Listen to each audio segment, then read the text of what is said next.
This is exactly right. By now, you've probably heard of Reef. They've been making iconic sandals forever. But what you might not know is that they also make ridiculously comfortable everyday shoes. The Neptune is a lightweight, everyday slip-on shoe with a crushed back heel, so you can wear it traditionally or step on the heel and wear it like a slide. Lightweight, breathable, and easy to wear, the Neptune is the everyday shoe your feet have been waiting for. I feel like so often you have to sacrifice cuteness for comfort, which is so annoying because I want both all the time. Everything has to be cute, but also I'm old and I want comfortable shoes. So I feel like the Neptunes are the perfect answer to that. Yeah, I love how cushy they are. They're like, they go with everything. They're really cute, but your feet are like on little clouds. Check out the Neptune on reef.com and redeem 15% off your first purchase. Goodbye.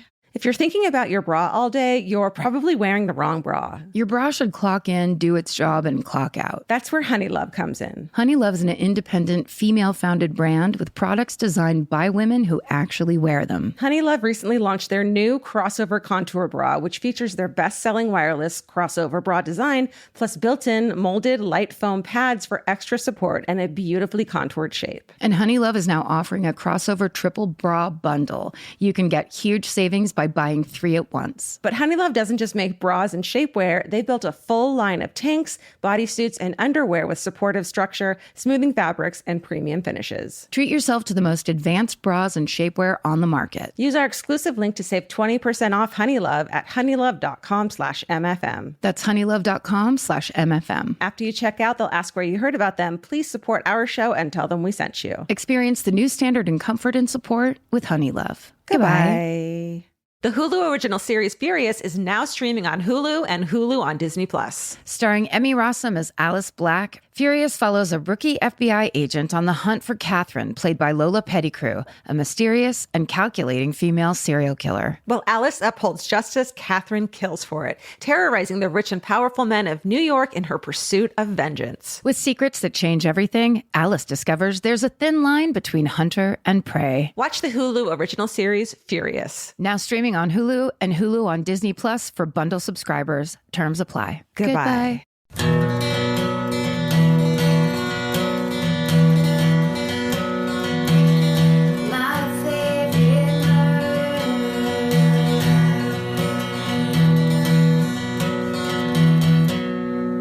Hello.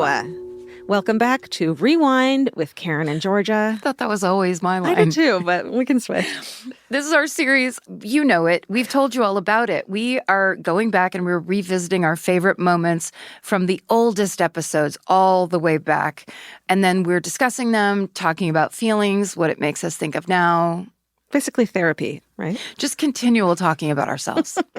And whenever we can, we'll add updates to the cases that we covered in the episode, and we'll try to recall what we were up to at that moment in 2016. It was a while ago. It was a long time ago. But we can do it together. So today we're rewinding back to episode 8. There's a lot of firsts on this episode. Mm-hmm. It first aired on Thursday, March 17th, 2016. And it's called 8 is Enough Murders. Man. So gather your favorite coworker, your coolest roommate, and any metalheads in your life and bring them to this listening party, because now we can all be day one listeners with Rewind with Karen and Georgia. So let's get into the intro of episode 8. And begin. Here we go. Here we are. You ready to talk about murder? Because we are. Because we are murderers. Hey, hi, everybody. Hi, guys.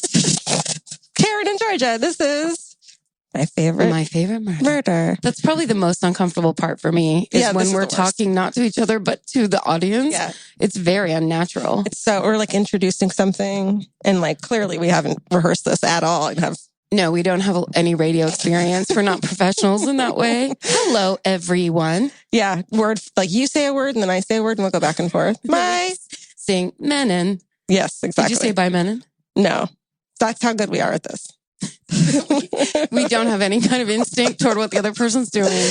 And we always guess wrong. Yeah. And we talk over each other. It's perfect. There we are. And yet we have 1,000 people on the Facebook group. 1,000. I know. And this is episode 8. That's a very high number. And none of them are sexist, racist jerks yet.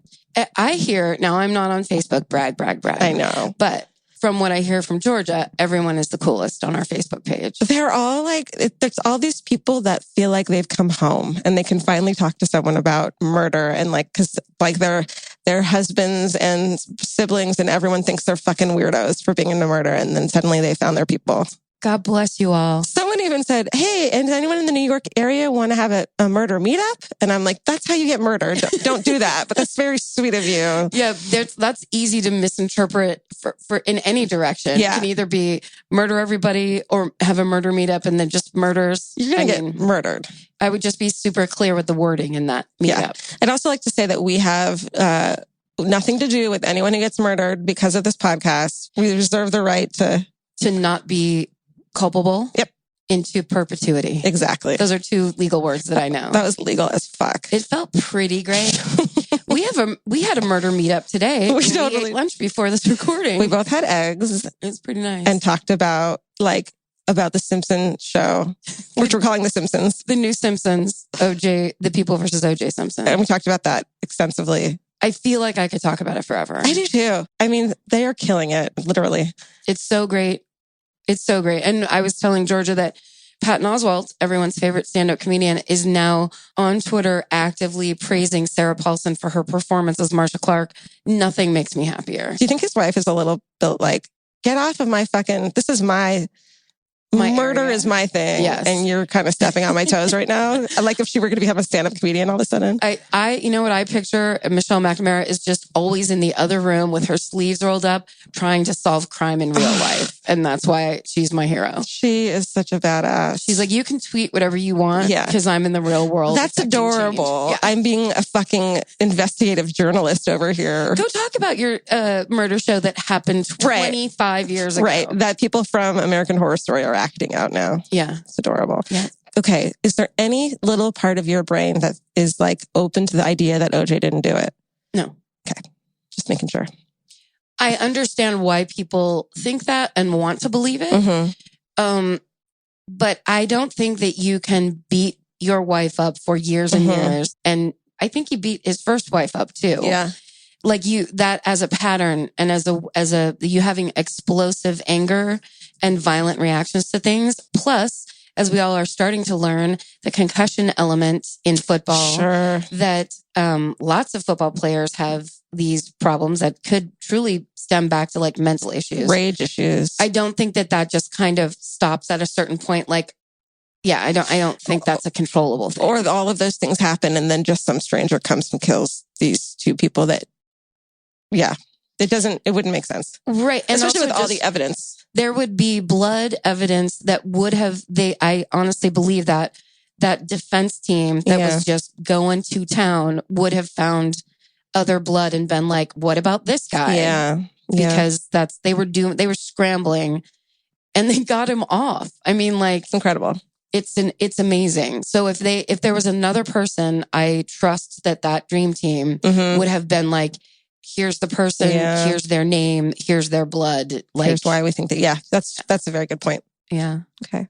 But also I know there's just bias because I really love the fact that I lived through it and now I'm watching it on TV. I know. Isn't it? It's funny when there'll be like a dramatic turn and you're like, oh, and you're like, wait, no, he still gets off. Like, you know the outcome. We know the ending. Yeah. But yet it's still that's the testament to the show is that it's so good. Yeah.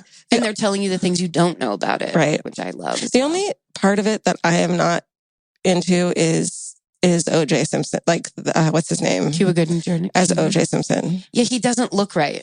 I can't picture OJ Simpson when I look at him. Right. For so many reasons. Someone just texted me that they saw Tracy Morgan when Cuba Gooding Jr. talked. Like Cuba is playing Tracy Morgan? Who's playing OJ. Yeah. Oh. You know what I mean? But somewhere in there, Tracy Morgan is. Well, very few men look like OJ Simpson. That would have been a really hard thing to cast, I think. Yeah. I wish he was bigger. You know who should have played it? Who? Shamar Moore. Who's that? Criminal Minds. Oh. He used to be on a soap opera. And the reason I know him so well is because when I worked on the Ellen DeGeneres talk show, anytime there would be somebody would drop out, like if there was an emergency, they would always call Shamar Moore because he was an amazing guest.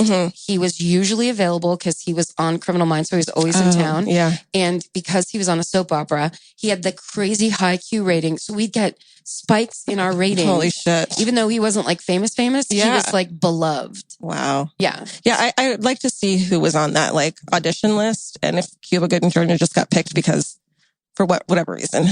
Well, because he is a good actor. Yes. And like those times where he's in jail and like, Yeah. there's great He's pathetic. moments, but yeah, he just doesn't look right. Yeah, he has this great, you feel bad for him because he clearly doesn't understand what's going on. Yeah.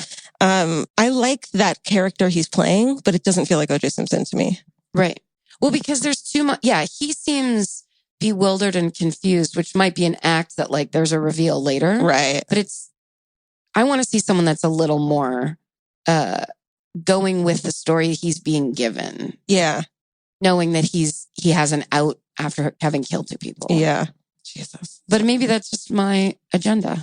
No, I think that's true. And I feel like this week in The Simpsons, like we open every episode now with, because it's so good. I hope everyone's watching. Exactly. And the idea that you decided to call it The Simpsons is my favorite thing of all time. Should we talk about our favorite murder? Yes. So this week we were doing Strange Ways to Die. Yeah. Originally we just shot out the idea weird murder weapons. Yes. And I just I Googled that and it's just like really boring stories. Lots of one-offs, which I'm not interested in, like Crimes of Passion where a woman kills a man with the stiletto heel where it's like, well, yeah, but that's just Crimes of Passion. Exactly. There was a good one of a guy who was like clearly grooming a 10-year-old boy to be like who's going to child molest him. Yeah. And the kid one day was like, fuck this, and took a pickle jar and smashed him over the head with it. But then he stabbed him to death. So it's not like the pickle jar killed him. Right. You know? It just stopped him for a second. Yeah. And that's the amount of the story. That's the story. So I would have had no story to tell. Well, yeah, there's, when it comes down to it, I was thinking, I bet I could find a serial killer who killed people with like a bow and arrow or something. Right. That's just in the movies. But yes, exactly. When you're reverse researching stuff like that, just stuff comes up. I was also thinking of there's a person I want to talk about in the future who is the Sacramento vampire killer. Oh, right. He's so creepy, but when he actually killed people, he just killed them with guns. Exactly. So it all boils down to boring weapons. Listen, if you're a killer out there, you got to get a little more creative if you want to make it onto this show. Yeah. How about you do one of those, like in, do you know what I'm talking about? Are in you the gonna... Line of Fire, John. No, I always do that when I think I know the end of a story. Yes. John Malkovich makes a gun out of wood so that he gets the metal detector and he can kill the president. Like really makes a gun? Yes. That's cool. No, I was going to say one where I can't remember. He kills people with the cow air gun. Yes. Oh, No Country for Old Men. Country for Old Men. Thank you. The best. That's something like that. Someone needs to not do to us. That movie is so fucking perfect. I've seen that so many times. It's gorgeous, and I don't like movies. Gorgeous. And the idea that you would kill someone that way, is so fucked up. It's so fucked up, and it's like not necessary because guns. Yeah. All right. Do you want me to go first since you went first last? Sure, but what if we have the same one? Well, I would be shocked because here's what I did. Okay. Wait. So the topic is now weird ways people have been killed or died. Yes. Okay, so we have to immediately point out that it was said that the Facebook group has 1,000 members and, quote, none of them are sexist, racist jerks yet. It's like I knew. It is the example of how we've all been here before. We've all done this before. Yeah. And you were absolutely prognosticating because that Facebook group doesn't exist anymore because there was a racist asshole that showed up there and said something that once we knew what was going on was so disappointing and so shitty. And then we just shut the whole thing down, which pissed a bunch of people off. Yeah. It was like such an online problem that we did not know how to solve. It's like we said, okay, well, we're taking our toy and going home then because you guys can't play nice with this. Yes. You know? And I think that was our panic and our gut reaction immediately. Yes, completely. So, yep, we knew can't have nice things. As Marcus Parks said, when I called him to ask for his help in that controversy. And he went, "Oh, you still have a Facebook page? No, you can't do that." Thanks, Marcus. Oh, yeah, that's true. Thanks for the business advice. Okay, so in this episode, we do the theme Strange Ways to Die. And it's time for Karen's story about cursed movie sets, which is just such a great idea. So I guess the one thing I need to say about my story is that it wasn't an official source, but I do mention an article from a website called cursed.com where I got some of the information about The Exorcist, although Erin Brown tried to look it up and she couldn't find the article. So she couldn't get, I know. It doesn't exist. I imagine the whole thing. It's cursed. But it was that kind of thing where I really wonder if there's a second source so that the things that I was saying, is any of this proven? Did somebody just throw up an article and go here's some stuff? Right, and just made shit up. No, it's legend, right? There's some legendary stuff from that. Right, legend versus fact. Okay, right. That's yes. Is what we're talking about. I see that. And I see the words have meanings. Right? All right, so let's listen.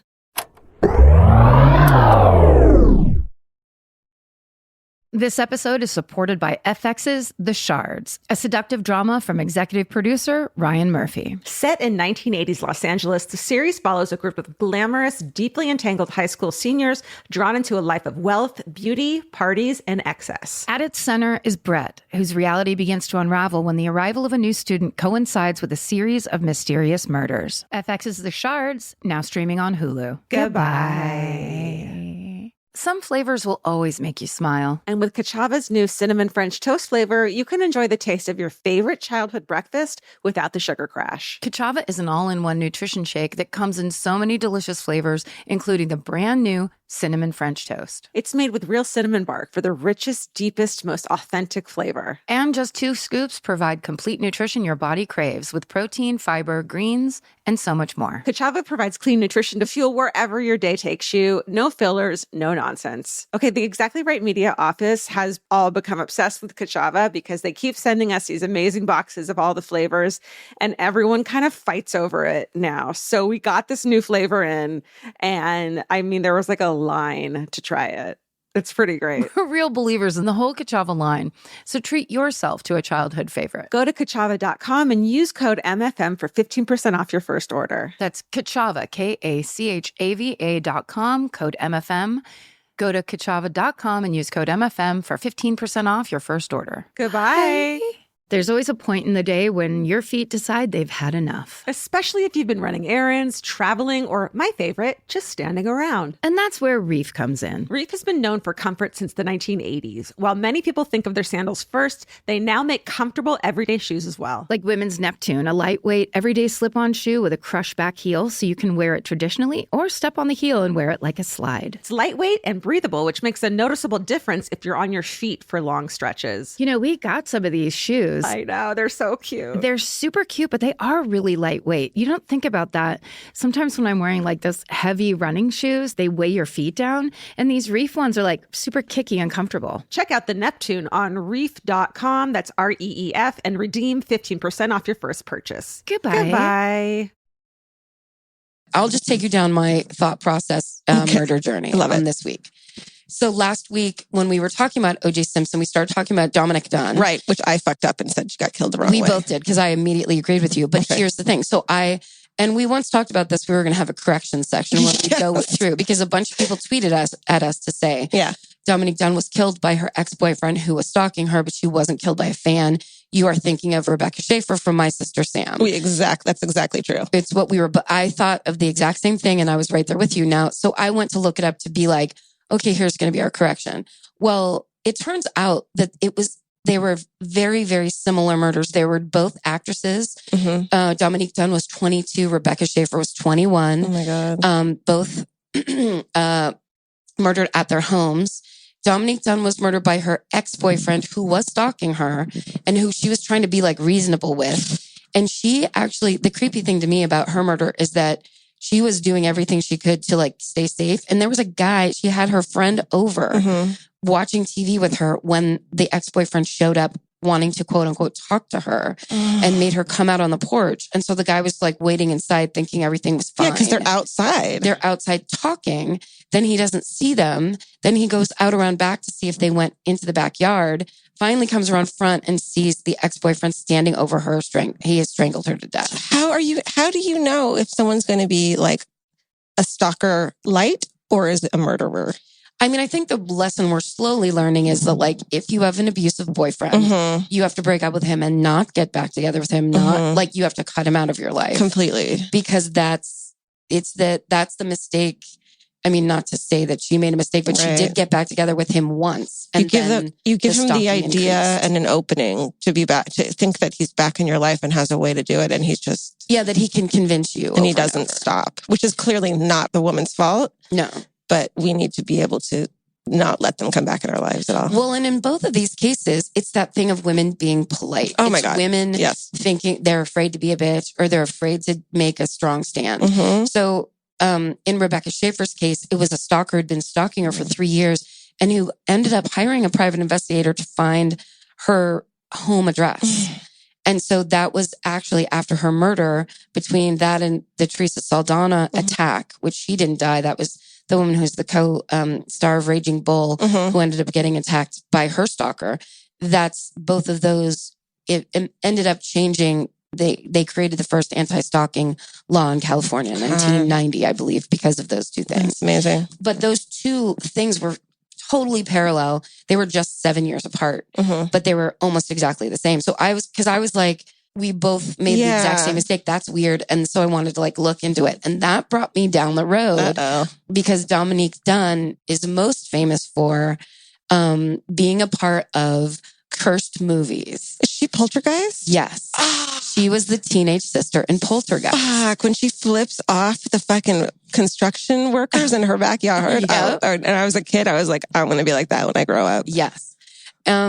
And both of those girls were very like, there were girls that when you watch them on TV or in movies, you're like, I know that girl. Yeah. Like total girl next door girls. So I went into cursed movie thing. So that's my thing. That's not what that's badass. Okay.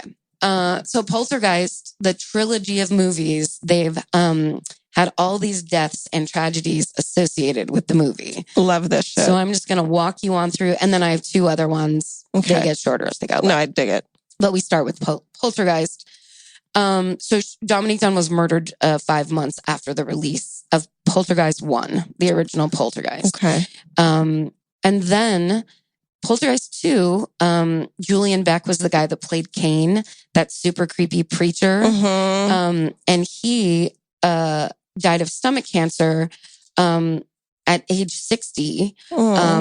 Right after that movie came out. That was in 1983. That was Poltergeist 2. That came out in 83? Yeah. How did I watch that? Okay. What do you mean?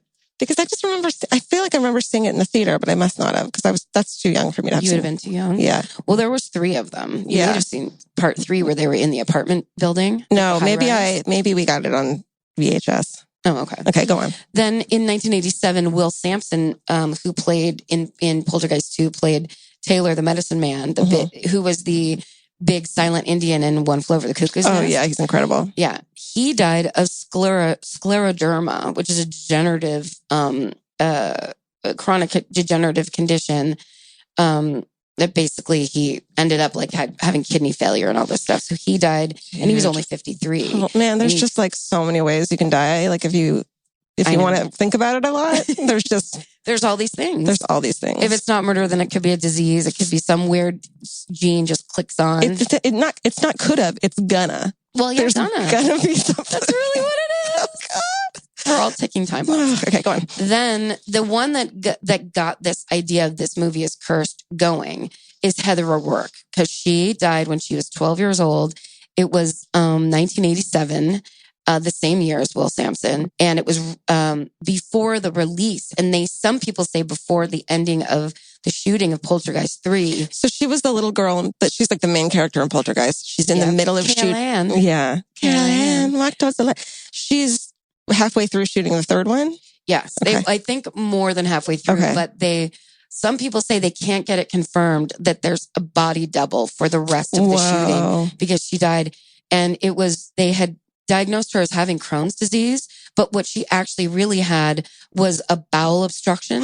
So she got the flu, went into septic shock, and then cardiac arrest. They rushed her to, I think it was Cedars-Sinai. Holy shit. And she died on the operating table. So that's like a simple thing that could have been fixed. Yes. And she was just misdiagnosed. And she was only 12. So that's when everyone started freaking out that there's something wrong with this. Yeah. Like Cursed. this whole movie is cursed. Yeah. Then a guy named Lou Perryman, who played a small part in the first Poltergeist, Pugsley, he was in 2009, he was murdered by an axe-wielding ex-con who broke into his apartment. Oh my God. Just flat out horribly murdered. Why him specifically, or it just happened that way?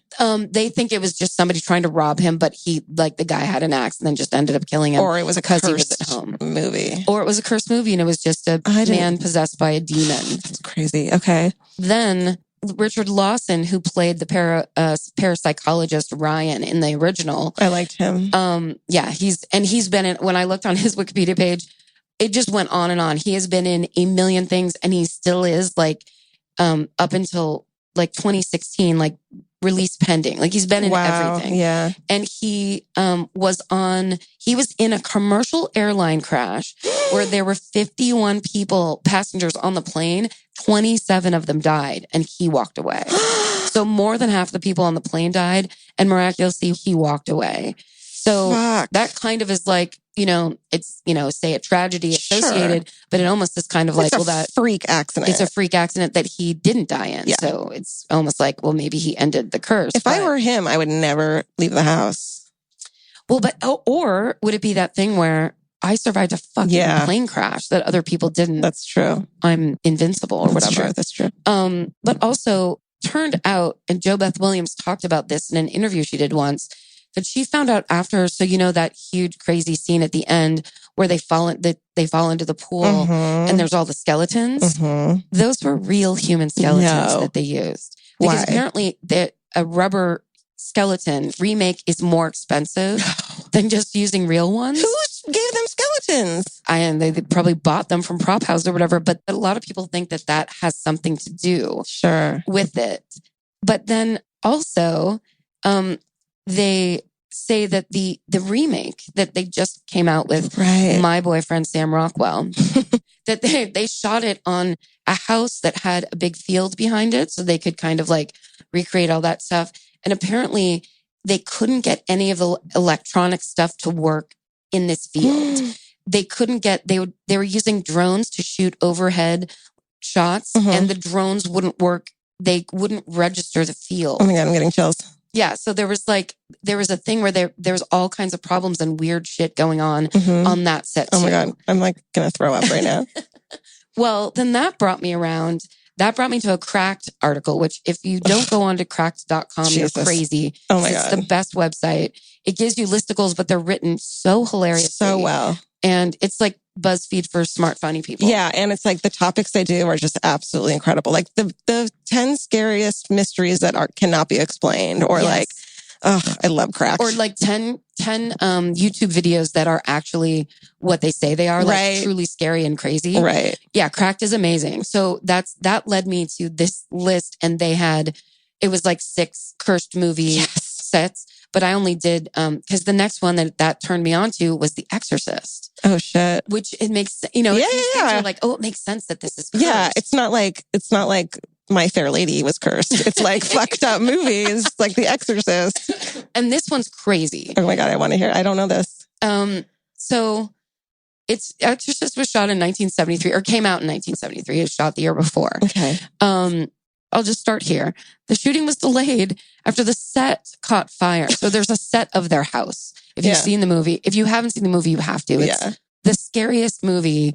It's so 70s, and it's so it's not scary because things are popping out at you. It gets scary obviously later when she's possessed. But in the beginning, it's just all tone and feel where you're just this lighting and music and tone. And when they bring Reagan to the hospital to see what's wrong with her, there's a part where she's in this MRI machine thing that is one of the scariest things. And it's just medical equipment. There's nothing actually happening, but it's they just did it perfectly. Man, they don't need drones to make a fucking movie cool anymore. Right. I mean, then. This set caught on fire Oh my God. for no reason. The only thing that they can figure out was they thought maybe a pigeon landed in like the breaker boxes, like the electrical boxes. Oh my God. But other than that, they couldn't figure out a reason why it would catch on fire. And the only room that didn't burn was Reagan's room, which is where all the possession, demonic shit takes place at the end of the movie. I'd quit the movie at that point. It didn't burn. Everything else in the house burned. That's just insane. Terrifying. So shooting was delayed because of that. Okay. Then, and I read a couple different versions of this story, but the one that seemed the most consistent was that it happened to Ellen Burstyn. Mm-hmm. So there's a scene where when Reagan is totally possessed, she throws her mother against the wall. Mm-hmm. And in the movie, she gets thrown against the wall, falls down, and there's this blood-curdling scream. Well, it's because Ellen Burstyn, the way it happened, she like broke her spine, and the scream is real. Oh, I feel like there's like a scene in Jaws too. I feel like in the 70s and 80s, they were like, let's just use it. We like didn't do that right. Yes, and the person is screaming because they're in pain. Exactly. And it's like, what better kind of blood curdling scream as opposed to like somebody standing in a recording booth, like screaming? It's when they're real scream of her spine breaking. They're like, it's realistic because it's real. Because it happened. Oh my God, that's awful. And also, this was one of the first movies that ever used subliminal recordings. That's fucking awesome. Part of the other reason that it's such a freaky movie is because subliminally they're playing tapes of swarms of bees, buzzing bees, and lions growling like before they eat something. So like in your like your brain, in your old brain, you like understand. You can hear these like emergency, get out. So it's like in the lead up parts. I love that it's not even like subliminally like a baby crying or like subliminally someone getting stabbed. It's like subliminally shit that way back when we were fucking animals. Yes. We needed to be afraid of. Run away, there's bees. Yeah. Love it. And also there's that part where when Karras sees his mother coming up out of the sidewalk, out of the subway, it's that part where she had died and he didn't see her and he has all this guilt and he keeps dreaming about her coming and like crying for him across the street or whatever. In that scene, and I've actually watched it and paused it, they just flick in for half a second this horrifying face. No. Yeah. And you can look it up online. It's great. It's like, it looks like a really white face with dark black circles underneath and red in the eyes and red in the mouth. It's horrifying. I want to start crying right now. It's crazy creepy. Okay. Okay. Then let's see. Oh, so the actor who played the director. So the plot of the movie is that Ellen Burstyn's an actress and she's in this movie. And so all the shit starts happening while she's in this movie and she has to quit the movie, whatever. Right. Well, the director of the movie is played by an actor named Jack McGowan, who died days after completing his scenes of the flu. What? And he was 54. What so just kind of strangely, randomly, just dies of the flu. What is this fucking Then the woman who plays Karras's mother, who is in that thing of like, she's an 89-year-old Greek woman who literally got cast, like, I think out of a restaurant, a Greek restaurant or something. She died of natural causes, like days after Jack McGowan died. Wow. They died within like 6 days of each other. And they're the two characters in the movie who die. Oh, fuck. Oh, God. So then these are the other like tragedies and deaths. Okay. Linda Blair's grandfather died while shooting. Max von Sydow's brother died on the first day he started shooting. Holy shit. And he plays the old priest that comes to help Father Karras. Jason Miller, who plays Father Karras, his son was hit and almost killed by a motorcycle during shooting. Jesus fucking. Mercedes McCambridge, I think that's how you pronounce her last name, did the voice of the demon when Linda Blair is, possessed. Yeah. In 1987, her son murdered his wife and children and then killed himself. Whoa. Which is, 10, 15 years after all of it. Yeah. It's still like, it's just the curse thing where it's like, how many movies can you say have this many like a crazy tragedies and hideous things happen? And this is the best. At the premiere in Rome, they're at this theater and across the street is a 16th century church. And as the people are filing in to the movie premiere, a rainstorm and lightning storm starts going. No. Everyone's in the theater and before the movie starts, they hear this crazy noise outside. lightning had struck the cross on top of this church No. that had been there for 400 years. And this 8-foot cross falls off the church and into the plaza across from the theater. Holy shit. Yeah. That's not God being like, nope. Yeah. Or the devil being like, how dare you? Yeah. How dare you try to fight me? So the last one is Rosemary's Baby. Oh, I knew it because I was going to say it sounds like the plot of Rosemary's Baby, which is that like, you know, the actor gets stricken with blindness to get the role. Okay. Yes. So yeah. And this is, and if you look it up, and you can find plenty of websites because there's a bunch of other ones. And there's a really good one, but it's not even cursed. It's just, there's that movie. I think it's Genghis Khan. I don't remember what the title is, but it's the John Wayne movie where they shot like 5 miles downwind from where they were testing A-bombs in the desert. So everyone got cancer. Yeah. Every fucking buddy got cancer. And they took dirt from the set where they shot like on a location. And tested it? And then they took it back and used it in the studio set. So like everybody got cancer. I love shit like that. Yes. I mean, it's, you know what I mean? It's so terrible. It's just like the worst mistake anyone's ever made. Like that is the most toxic dirt. Yeah. You don't want I that. thought you were going to say they tested it and they found that it was, nope, they used it. Nope, they brought it back and used it. Yeah. Jeez. Yeah. And also the female lead in that movie was attacked by a Black Panther. Sure. The real animal. Yeah. Not a political activist. I figured you wouldn't. I figured something would be different in that saying. Yeah. A real got attacked by a panther. And the funniest thing to me was that was like a one-line thing where I'm like, I would like to know more about this. Like, where was she? What happened? What had the Black Panther had for breakfast? Like, I want to know everything. So insane. So on Rosemary's Baby, and this is a short one, but just the man who was the composer died of a brain clot a year after filming, which is the same way a character in the movie dies. Didn't he die that way in the movie? Yes. Oh, the composer of the real composer of the movie in real life died of a brain clot the way the guy in the movie died of a brain clot. Holy shit. And then, of course, we all know Roman Polanski, who bought the house from Terry Melcher, who was a music producer who would not record Charles Manson's music. And so Charles Manson sent his death hippies up to murder everybody, thinking he was going to kill Terry Melcher. And he ended up killing Roman Polanski's wife, Sharon Tate, her unborn baby, and 4 other people, Jay Sebring, the famous hairdresser. Yeah. And Polanski was in London at the time, so he just by chance missed that. I didn't realize that there was a reason they went to that house. Yeah. I thought they just went there because, wasn't it the heir to the what was it, the coffee fortune that lived there? Folgers. Oh, yeah. It was Roman Polanski's house, though, I think. Yeah. She was there. But I thought they went there to because it was rich people. I didn't realize they went there because Manson was like, you wouldn't, this is how he talks, you wouldn't record my music. Hey, man.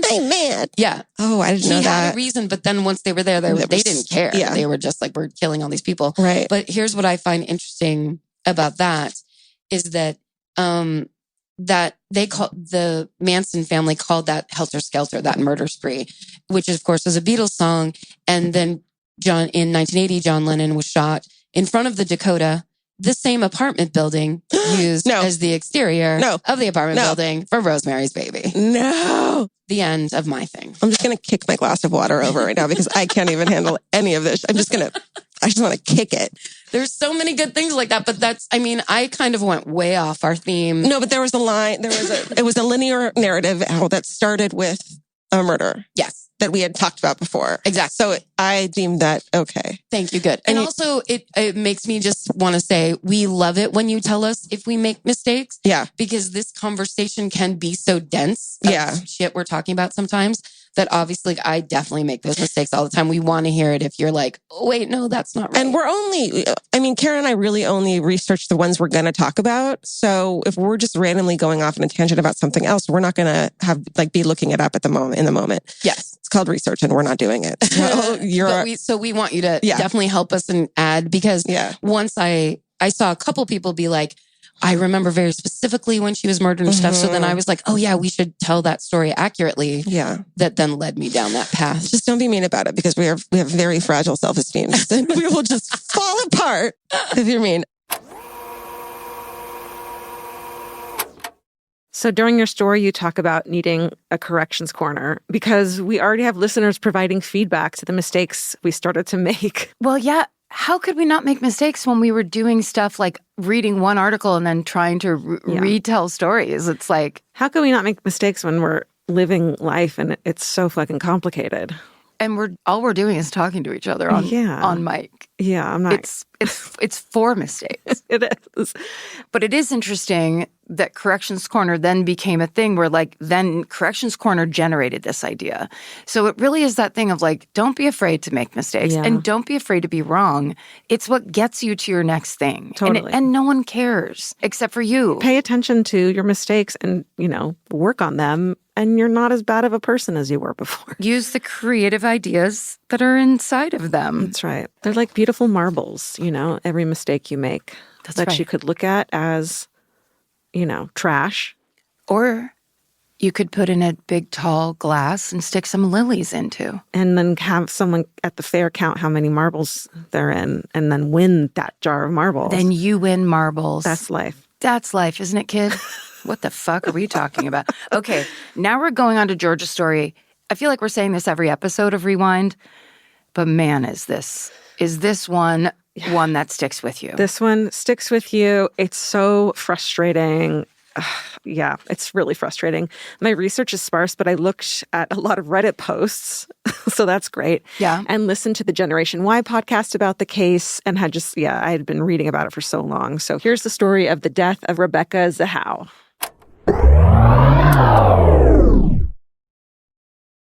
This episode is supported by FX's The Shards, a seductive drama from executive producer Ryan Murphy. Set in 1980s Los Angeles, the series follows a group of glamorous, deeply entangled high school seniors drawn into a life of wealth, beauty, parties, and excess. At its center is Brett, whose reality begins to unravel when the arrival of a new student coincides with a series of mysterious murders. FX's The Shards, now streaming on Hulu. Goodbye. There's always a point in the day when your feet decide they've had enough. Especially if you've been running errands, traveling, or my favorite, just standing around. And that's where Reef comes in. Reef has been known for comfort since the 1980s. While many people think of their sandals first, they now make comfortable everyday shoes as well. Like women's Neptune, a lightweight, everyday slip-on shoe with a crush back heel so you can wear it traditionally or step on the heel and wear it like a slide. It's lightweight and breathable, which makes a noticeable difference if you're on your feet for long stretches. We got some of these shoes. I know, they're so cute. They're super cute, but they are really lightweight. You don't think about that. Sometimes when I'm wearing this heavy running shoes, they weigh your feet down. And these Reef ones are super kicky and comfortable. Check out the Neptune on reef.com. That's REEF and redeem 15% off your first purchase. Goodbye. Goodbye. Buying clothes is easy. That's why everyone's always doing it. But finding clothes you actually want to wear is the hard part. Get all your favorite elevated essentials at Quince. Quince specializes in effortless, high-quality essentials like ultra-soft organic cotton and premium Mongolian cashmere sweaters. They're beautifully tailored and built to last. And it's not just apparel. Quince also brings that same everyday elevation to everything they offer, from hotel-quality bedding and bath to kitchen staples, essentials, and thoughtfully designed furniture. They work directly with ethical factories, so you're paying for quality, not brand markup. It's so true that they have wonderful items that aren't just clothes. I have 3 of their 100% mulberry silk pillowcases. I've bought throws from there. I've bought bedding from there. And it is just as great quality as their clothes and super affordable. Upgrade your everyday. Download the Quince app for app-exclusive offers or go to quince.com/MFM. Get free shipping on your order and 365-day returns. Now available in Canada and the UK too. QUINCE.com/MFM. Goodbye. So this is the murder of, Rebecca Zahau. Zahau? I'm going to say. What's the spelling? Zahau. Yeah, Zahau. Zahau. I'd say. Rebecca Zahau. And it's also called the Coronado House murder. Have you heard of this one? No. Okay, I'm going to start from the very beginning. I'm going to start Love from a house murder. Yeah, this one's fucked up. This one I think I followed it as it was happening because this is what happens first. The morning of July 11th, 2001, 6-year-old Max Shacknow, 6 years old, takes a fatal fall from the staircase banister in his historic San Diego mansion called Spreckles Beach House in Coronado, California, in San Diego. His father is a pharmaceutical CEO named Jonah Shacknow. And the 911 call comes in from Jonah's 32-year-old live-in girlfriend, Rebecca Zahau, 32 years old, Burmese. She's a live-in. She lives there. She calls 911 to say that Max was running down the hallway above the lobby-like entrance to the house when he went over the banister. He suffered spinal cord injuries and head trauma and was in a coma. Ultimately, he dies 10 days later from swelling and cardiac arrest. And the medical examiner determined that the cause of death was accidental. And if you go online, there's actually this drawing of how he must have fallen. And it's like a mansion, spiral staircase, fucking lots of, marble and wood. And he went over the side. Yeah. Okay. Accidental. Okay. Well, while he's in a coma, Rebecca goes to pick up Shacknow's brother, Adam, at the airport, who's there to sit by his nephew's bedside.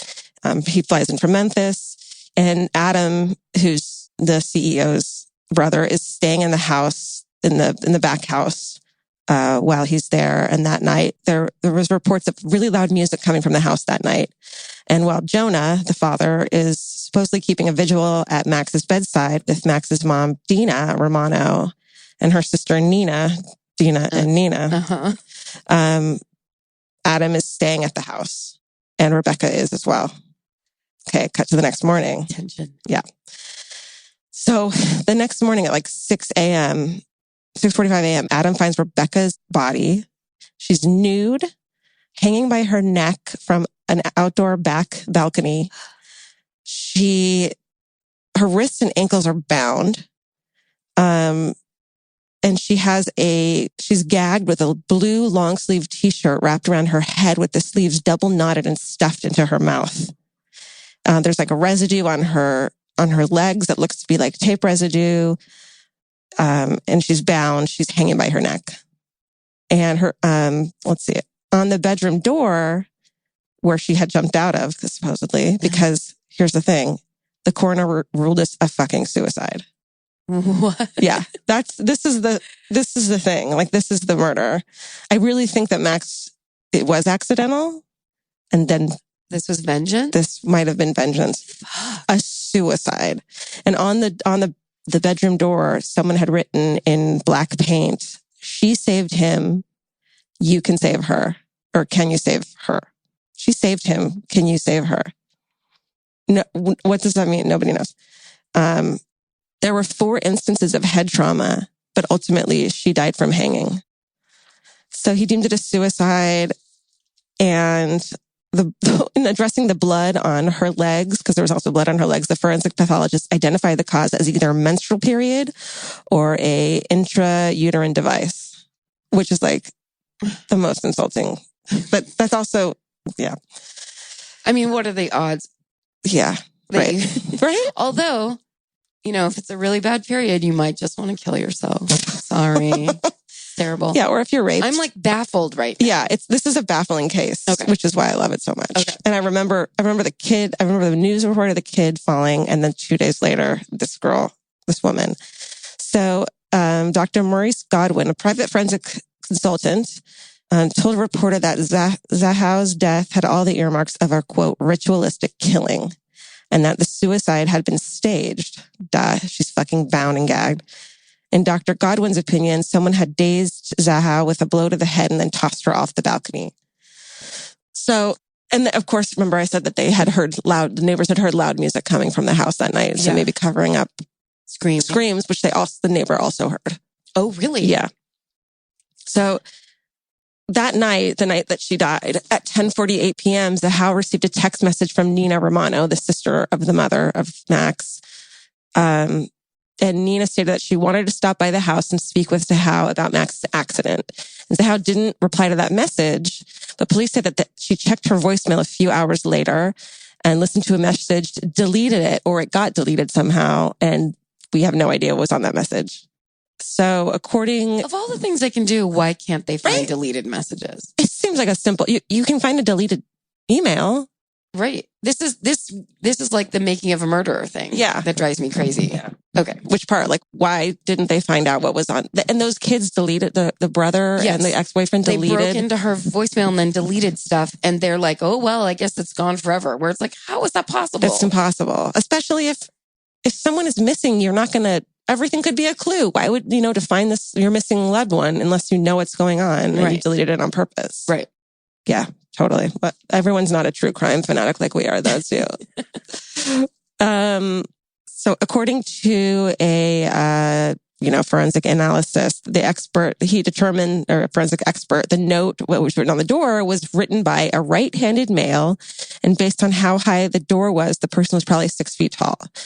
Rebecca was only 5'3", and Adam, the brother, was the only man in the mansion at the time of Rebecca's death. And how tall is he? Probably 6 feet tall. Oh, shit. So according to the Generation Y podcast, which they did this on the subject, he had also spent the night, in that back house, specifically looking at Asian bondage porn on his phone, which he had admitted to. Oh, no. Yeah. And she was Burmese. Yeah. Beautiful, by the way. It goes without saying, but gorgeous woman. So here's some stuff from Reddit. So the Zahau family is suing over wrongful death. Because that's the official report. Like she committed suicide at the end. They've tried to reopen it and have them put a different, both deaths they have tried to get a different, cause of death. Like ruling. Yeah. Yeah. And neither of them it's happened. Okay. So they're suing over wrongful death. And so here's some of the stuff from the lawsuit. The clothes she'd been wearing before being stripped and killed were never found. Oh. Which is like, if you're going to kill yourself, and why would you strip naked to kill yourself? That's for real. And then hang yourself in view of your neighbors, which there's photos. You can see photos of her body on the front lawn after this guy, Adam, supposedly cut her down before he called 911. Oh, no. Which, why would you fucking do that? Also, why would you bind your own legs and arms before you hang yourself? Yeah, well, they said that it's been done before. It's not out of the question. They had a reenactment to see if that's something they could do. And technically, yeah, you can do it. It can be done. They had a woman bind herself, do all of these things, and hang herself. But why it doesn't make any fucking sense. Unless she was like into that specific kind of bondage and this was some kind of like, here's my thing and now I'm on my way out. Well, maybe it's like, here's my thing and it was accidental. Maybe she was trying to set up her her boyfriend or the brother. But why would she kill herself?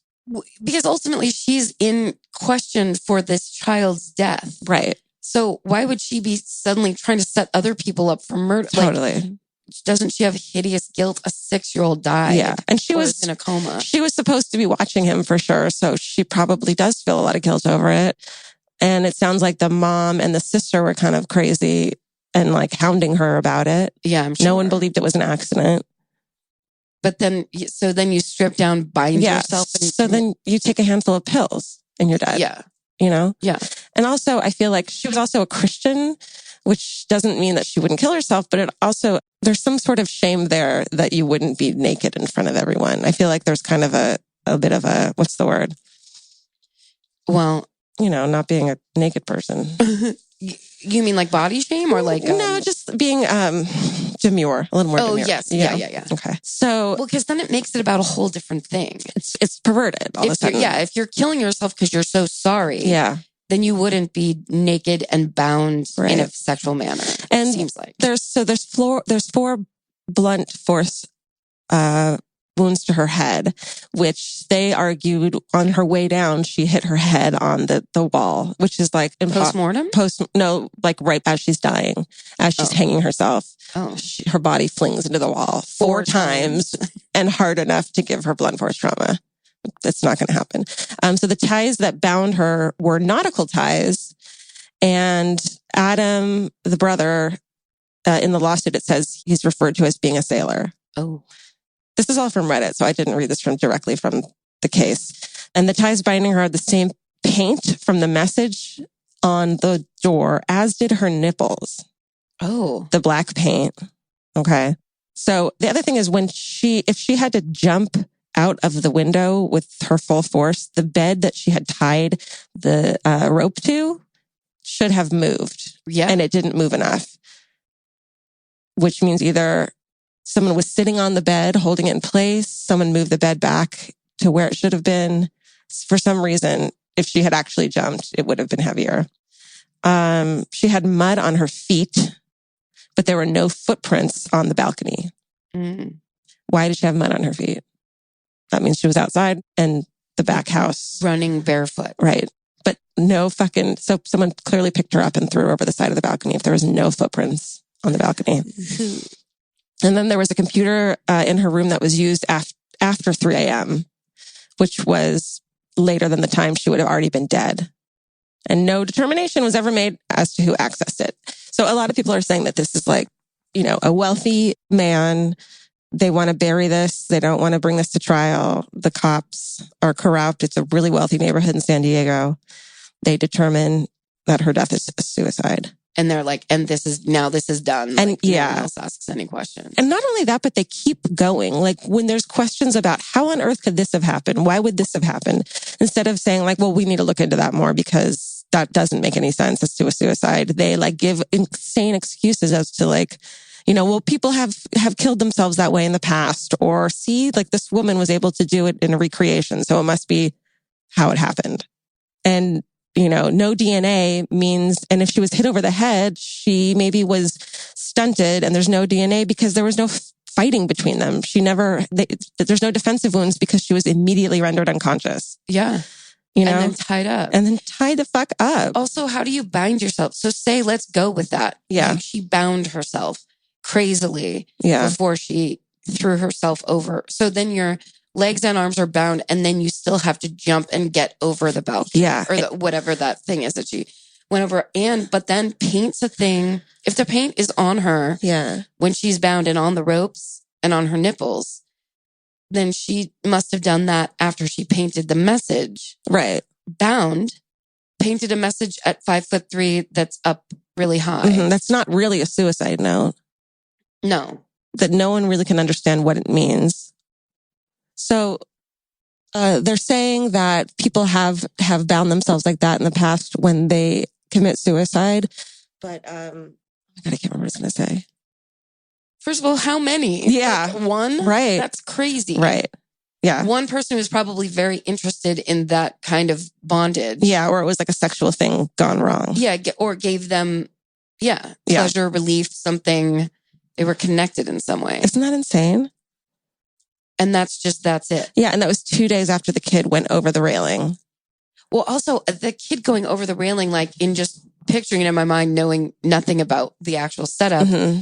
When you're 6, how tall are you? 4 feet tall at the most. And so you're not buying it. They say like, well, he must have tripped. That is shady too. And they're saying that, later one of the coroners said that it looked like he had been, not choked, but that someone had maybe like tried to stifle his mouth so he wasn't yelling or something like that. So there could be total foul play going on there too. Yeah.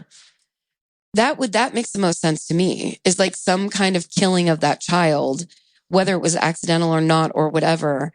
And then they come back like 10 times harder of like, you did this. Yeah. So even if that wasn't true, that it was accidental, they still would come back that way and they would believe it, because this is the new, young, pretty girlfriend that this kid is living with, dies under her fucking supervision.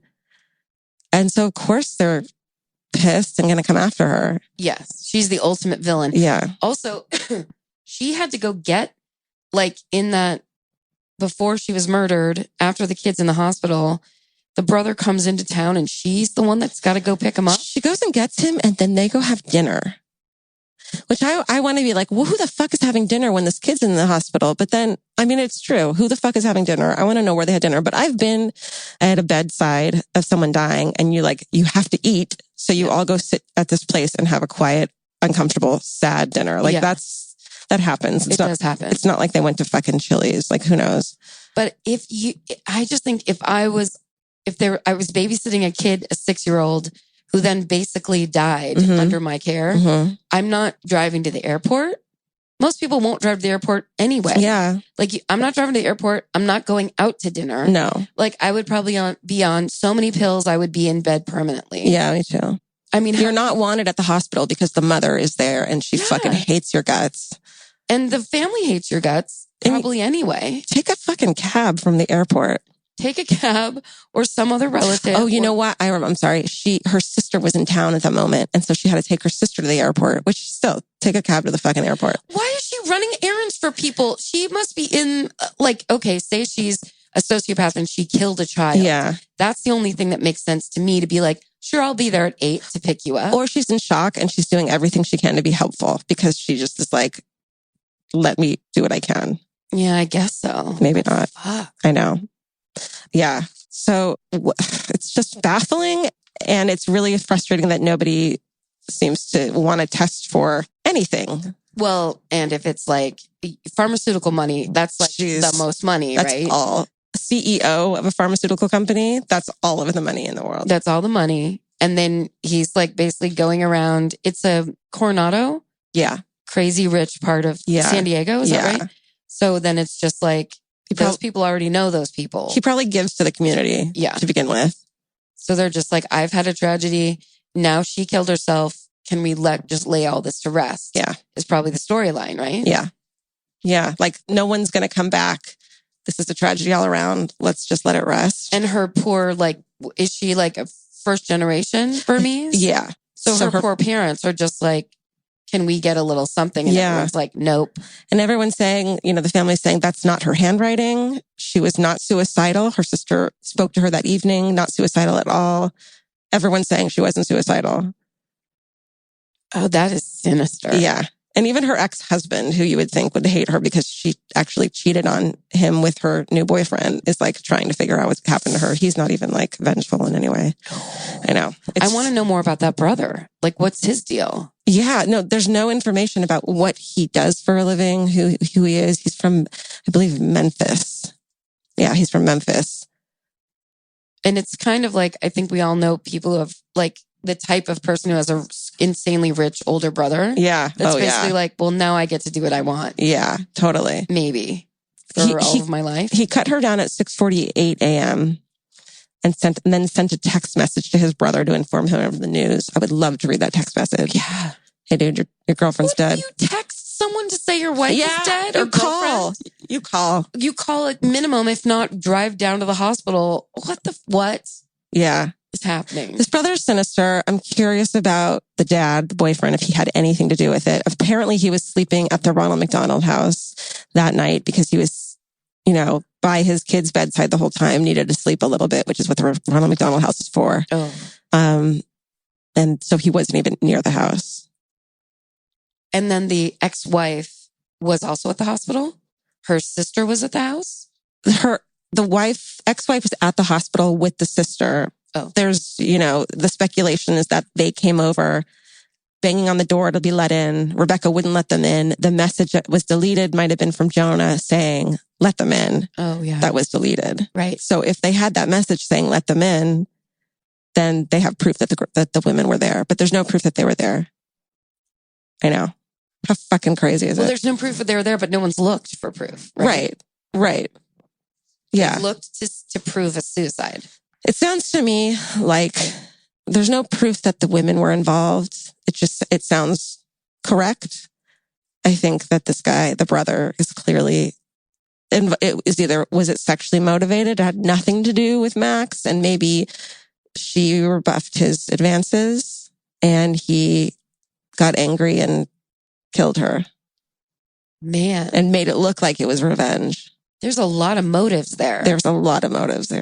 And none of them are being explored. No. And then, it's one of those things where like in your head, it's like, oh, she was so pretty and they were rich and blah, blah, blah. And then you look at the photos and this kid is like a sweet little kid. This photo of this kid, Max, who dies. Yeah. It's like the same thing with John Bonet, when you're like, she was a beauty. You see all these beauty pageant photos and then you see a photo of her like a normal person. You're like, oh, I was such a young person. Like, it was a baby. Well, and also when children die, people very justifiably go insane. It makes sense. Like any reaction, the idea that the cops aren't going, look, there's a massive loss here. Yeah. The reaction off of this loss is understandable, not justified, not, good or anything. But going crazy. It's very clear motive. It's very logical motive. Yeah. Yeah. And getting and hearing, which they hadn't even heard yet, it was accidental. They hadn't been told that yet because that wasn't until after he died that got ruled. Those women and everyone else are probably like, this woman is responsible. How the fuck did this happen? You should have been watching him. She said she was in the bathroom when it happened. Ooh. She's like, you should be able to leave a 6-year-old alone long enough for them not to do certain things. They say like he tripped over the dog or he was on riding a scooter. Weird shit. I don't know. You don't buy that either. And just that I know I'm picturing it inaccurately because I don't know the truth. Yeah. But I'm like, when you trip and fall, and you're 6, you're tripping what? At the most 2 inches. Yeah. Or you're not you flying. don't catch fucking air and go over the side of a railing. Totally. But if you're a little, you're playing around in a way you shouldn't be and you're messing around and you're trying to climb over the railing even. Yes. Because you do stupid shit. Did you ever get your head caught in between the banister, the railing? And I did. It was the most terrifying. I still remember it. I mean, yeah. But then I go, how long was she in that bathroom that he's doing so much stuff? Like, it could have been a minute. But when you're babysitting, it makes me think of Nora, of course, my niece, who's now 9, but I sat her a ton when it was just her and I. Mm-hmm. And if you have to get up to go to the bathroom, you put the TV on and hypnotize them and just go, stay right there. I'll be right back. Don't touch me. You don't even close the bathroom door all the way. No way. Yeah, when I'm babysitting my nephew, who was a 6-year-old boy, very rambunctious 6-year-old boy, I'm like, Mike, you good? Yes. You good out there? You constantly call out to them. Yeah. But technically she wasn't babysitting him. She was living with this person. And I feel like when you're actually someone's guardian, you and I are terrified of killing our siblings like child and don't understand that kids can be left alone a little bit more than we think they can. Oh, that's true. So, but then again, that's not, who knows how long she was living with them. So. But was it only the 2 of them in the house? And her younger sister who was visiting. Oh, right. Okay. I know. That is. Yeah. If you guys want to look up, if you look up the Coronado murder house, this fucking mansion is so ugly. And you can see it's blurred out. And I'm sure you can find one that's not, but her body on the lawn naked. That's not, that they took from the fucking helicopters. That's an unfortunate porn search that he did that night if he's innocent. How is that possible that she's found bound and he looked up not even just bondage porn. Asian bondage porn. That's not, that is that's too many things to be just a simple coincidence. Totally. Oh man. And then who was on her computer after 3 a.m.? Right. After she's fucking hanging. God damn it. Can you imagine being a neighbor and waking up and seeing that? Oh my God. Fuck. But he's the one that cut her down. He's the one that found her. So he found her. Yeah. In the morning? 6:30 in the morning. Then what was time of death? Do you know? No. Like, was it supposed to be the night before? I think it was supposed to be the night before. But is your first instinct to cut someone down if they're clearly dead? It's to run away and call 911. It's to call 911 in a panic. Not run upstairs, get a knife or whatever and cut a rope down so this person you can tell when someone's dead and not dead. Yes. Then falls to the ground. Especially let's say he has nothing to do with it and she's bound. Your first instinct is this is not a suicide. This is a murder. Why would you then cut them down? Right. Why would you? Everybody knows that you don't contaminate a crime scene. Even if you're not like us who are obsessed with this shit, not to fucking get your fingerprint. It's Law and Order 101. Oh, and then there was also a knife in the room that supposedly he cut her down with. No fingerprints on it. Oh, why are there no fucking fingerprints on that? All this very specific stuff, I have to say, is from Reddit, supposedly from the reports of the family suing the Shacknows for the murder, for wrongful death. So this could be bullshit. Well, what's interesting is like when I did the looking up all that stuff on the Elisa Lam thing from Cecil Hotel last week, it's most of the information people get ends up being from those wrongful death cases. Yeah. Because that's when they release the information and you get it in court records. Right. The files are open. Because when it's a regular police case, you can't get that information. And yet, so isn't directly. it fucking... this is a thing that's insane to me. That has nothing to do with any of this. The fact that 911 calls are public record Yeah. is absolutely bananas to me. So you can't get all this information, but you can hear a 911 call just whenever you fucking want. Yeah. Those should be so private. I can't even stand it. Those things bum me out so bad. I know you can't stand them. I hate them. I don't think anyone... there's one where a woman gets killed, like, on the phone. No. Nope. There's a whole episode of Last Podcast on the Left where they just do 911 calls. Oh, I skipped that one. I know. I was like... I've listened to every fucking episode. I I wait for new episodes. But that one... Yeah. That one I was like... I listened with my finger hovering over the stop button because I was like, I know. And I never finished it. Because here's the other... a couple times on like 2020 or like Dateline or whatever, the ones that bum me out the most are those fucking doctors that kill their wives and call 911 pretending to be upset. I found my wife. And it's fake and it's so obvious. It's like if you've taken one acting class, you're like, sir, I'm believing nothing of this right now. And they think they're so smart. They think they are fooling everybody. You know what we should do? I just thought of how fucking cool this would be. Make a fake 911 call. Just do prank calls to 911 for the entire show. And then get arrested. And then have the knock at the door of us getting arrested. No, this would be ridiculous. But if we had Dustin pick out 10 911 calls. 5 of them were real. The person actually had not killed the person. Right. 5 of them were like, later found out that that person killed the person. And then we take a test. And then we have to guess. Why do we have to do 10? That's Let's so say many. 4. Okay? How about one of them is fake? Let's do 3. Okay. I honestly feel like I could do it right now and pass the test. I feel like I'm bartering with you. Okay, 3. We'll just do 3. And one will be fake. One will be fake. But then we have to listen to 2 real 911 calls. 2 will be fake and 1 will be real. I think it's because, and I don't know if I've ever talked about this on this, my favorite all-time show is I Survived. Oh, I don't want to see Survivors. So let's talk about this. That's okay. The reason I love it is because it's all because it's instead of being the thing I'm interested in, serial killing and all the crazy shit, which I want distance from and no relation to and no you want to make it just understanding. Yeah. And I Survived. It's people that go through all that shit and are sitting, and most of it's like literally 90% women. The men are always there because they're like, I survived a hike that went wrong. Yeah. Where it's like, fuck you. Yeah. It's always the guy that's like had his own yacht. And then he's like, I can't believe and the storm came. Yeah. Like, don't go on a fucking yacht then. And then there's 4 women who are like, just this guy came up behind me. Humans are bigger than most male humans are bigger than I am and can hurt me in broad daylight. And so unfortunately I had a job. Right. And then this man decided I would die for that. Yep.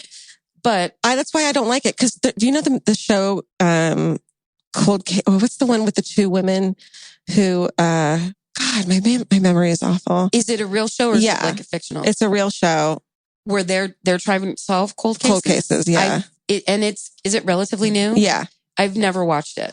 Okay, it's called Cold Justice. Cold Justice. And these 2 badass women. One is a prosecutor. Oh, okay. And one is a crime scene investigator. And they go to these like fucking tiny towns that have no money for, for detectives and people to look up what's going on and try to solve a cold case. That's cool. Oh, it's incredible. And it's like so feminist. I love it because these chicks are badass. So they started one called Cold Justice.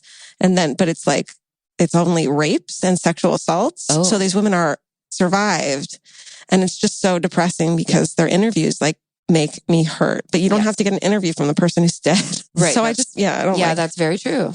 Well, yeah, I think a key to having this interest is distance. Yeah. It's too much to be involved in like the victims' lives.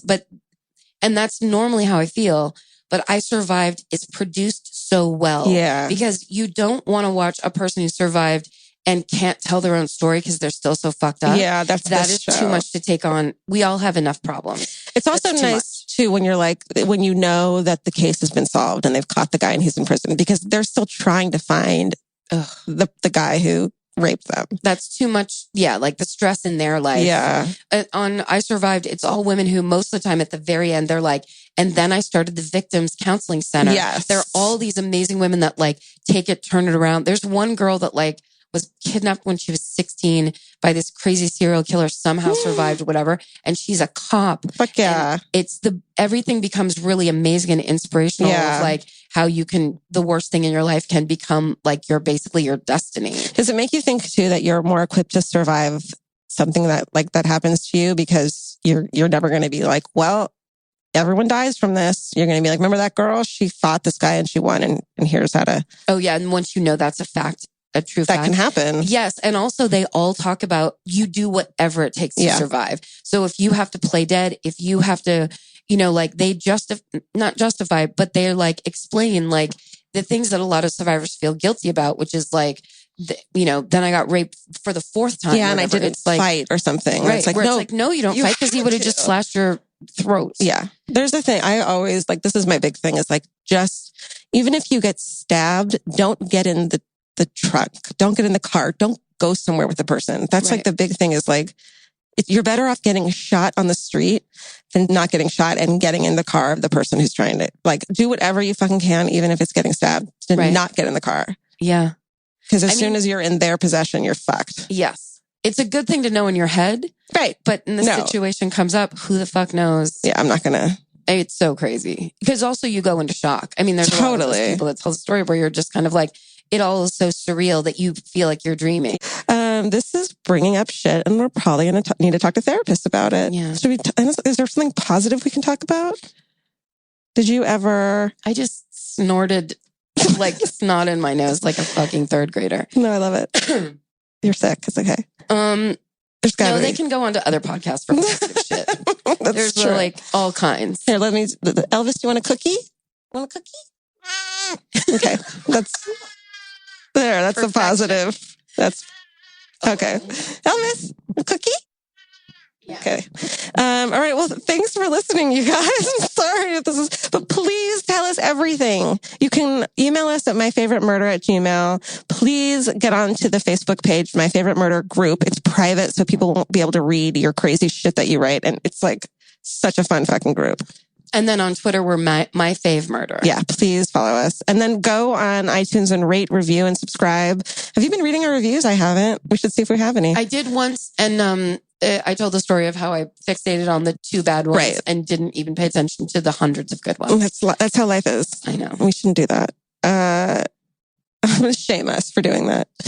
Well, thanks. We love you. We love you. Stay sexy. This would be a nice case to have updates on. Do you have updates on this one? Yeah, but nothing satisfying, which is so disappointing. Investigators, as I said in the episode, ruled Rebecca Zahau's death a suicide. Her family still disagrees, and they're still working so hard to get that changed. They brought a civil wrongful death suit against Adam Shacknai, the brother of Zahau's boyfriend. In 2018, the jury in this case decided 9-3 that Shacknai was responsible for Zahau's death and awarded Zahau's family over $5 million in damages, which is just such a message, a clear message, I feel like, Basically, the family had to settle for $600,000 at the end of the day. And he has maintained his innocence and says he only settled because they were, quote, tired of throwing money at his defense. Wow. Yeah. And Zahau's family has since petitioned the San Diego County Medical Examiner's Office to change her manner of death from suicide to either homicide or undetermined. And that would help the case be re-examined by authorities and ultimately investigated as a crime, because I think the suicide ruling means no one's looking into it and won't. It's just so disappointing. Yeah, that's a final ruling. Yeah. So, but as of 2023, reporting Zahau's official manner of death has not been changed. This is one of those cases where I don't want people to forget about it because it's not done. It's not over, and it needs a resolution still that matches like the evidence, If there was ever a case that kind of invited conspiracy theories, this one big time. Definitely. Because it's just, it clearly doesn't make sense. And then when you know that people who have money to burn, you just go, okay, that changes the rules. Right. That's not the same rules as regular people abide by. And it's just so disappointing, too, that the victim in this case and her family are being subjected now to somehow it being her fault that this happened, which is just so far from the truth in my mind, allegedly. I would just love to see this looked into further and have the evidence examined more thoroughly Yeah. because it doesn't seem to line up with the ruling of suicide. Yeah, correct. Well, here's a bit of a turn, and it's also kind of bittersweet. Oh my God. This is the episode where you ask Elvis if he wants a cookie for the first time. No, you say stay sexy for the first time. And I remember being like, we need to end this on something positive. Stay sexy was a good one. Yep. And then I said, well, I thought, why don't I do this thing that I've been doing since I've had Elvis his entire life, which is asking him if he wants a cookie to get him to respond because it's my favorite thing in the world. And we do it this first time. And I love that. I love that we still do it, even though he's passed on. We still play his meow at the end of every episode. Of course, he's the third lead. he was always there. Yeah. He always said his line. Almost every time, Yeah. or like, after a little while. Yeah. And so this is very sweet. Because this was the first episode, and to celebrate that, and also to celebrate the fact that in the very beginning, in the early days of this podcast, Georgia was like, we have to make shirts. She just yelled that to me one day where I was like, great. I got to go to my other jobs, but I will see you later. Let me know how it goes. Well, the reason was because we were already getting incredible art from listeners for the show. And it's like, this needs to be merch. So we have this incredible listener. He is so talented, Michael Ramstead. And right from the beginning, he was giving us awesome art. Yep. He's at Michael Ramstead on Instagram. Such a talent. And so we have a really cool little announcement for this Rewind episode. This was Erin Brown's idea. She's like, let's re-release merch from the episodes, like relevant to the episodes or what you guys were talking about at the time, which we love. So limited edition, of course. The Elvis Rewind merch pre-order will close at midnight on Wednesday, September 3rd. So go to exactlyright.com and it's a pre-order limited edition Elvis shirt by Michael Ramstead. Yay. Yay. All right, so now is the time where we end the episode with naming it what we would have named it if we hadn't been doing the number puns. If we had been doing what we do now, which is naming it after some saying from the episode. Right. So this is a classic you. God bless you all. Sure. I mean, like, where's that shirt? Why didn't we go into full Christian merch? God bless you all. Oh, the phrase Law and Order 101, which is essentially that everyone, because Law and Order has been such a big part of our lives for so many years, we all know you're not supposed to touch or go into a crime scene in any way. Keep your fucking paws off of it. Very basic. Yeah. Don't pretend. Don't go look. Don't go take anybody's pulse. Right. And of course, also, we could name this Elvis, do you want a cookie? Well, thanks for listening to another episode of Rewind. We've gone back. We've done the thing we said we were going to do. Yeah, you can count on us for now. and then potentially a little bit into the future. Yeah, but not much. Thank you for listening to these. The response has been really lovely, and we really, really appreciate it. It's so nice. Thank you, guys. Stay sexy. And don't get murdered. Goodbye. Elvis, do you want a cookie?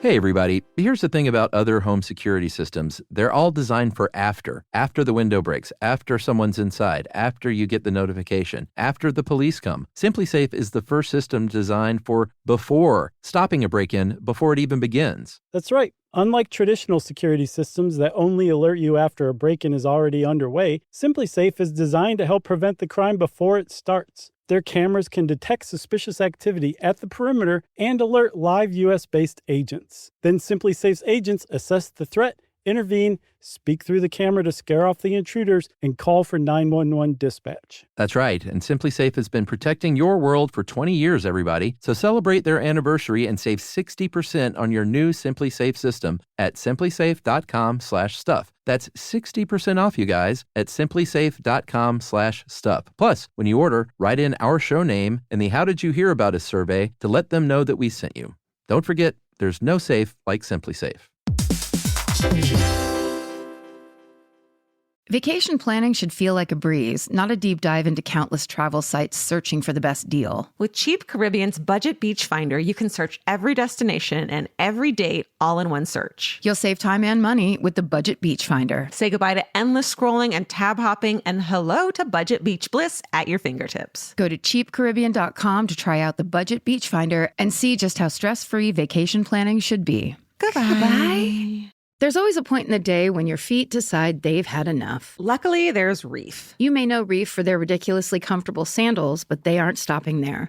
The women's Neptune has everything you could ever want in a sneaker. The Neptune is a lightweight, everyday slip-on shoe with a crush-back heel, so you can wear it traditionally or step on the heel and wear it like a slide. Lightweight, breathable, and easy to wear, the Neptune is the everyday shoe your feet have been waiting for. The Neptune makes me so freaking happy because my whole life I've been yelled at for crushing the heel of my foot because I want every shoe to be a slide, every shoe. And they actually make them that way. And it makes me so happy. Plus, they're super comfortable, they're light, and they're really cute. So check out the Neptune on reef.com and redeem 15% off your first purchase. Goodbye.